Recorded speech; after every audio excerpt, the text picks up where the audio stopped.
continue, Mr. Chair. Mr. Chair, the point of Congressman order, Acop is recognized. with the indulgence of the Honorable Marcoleta,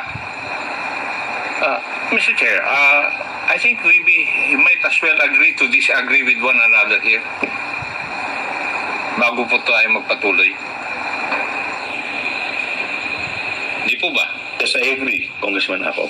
So, we follow our rules.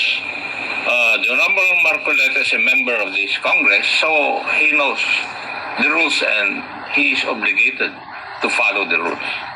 Otherwise, he'll be declared out of order and be taken out of this room. So, for all of us, members of Congress, let's follow the House rules. That's why they are there, for orderly proceedings. Thank you, Mr. Chair. Thank you, Congressman Acop.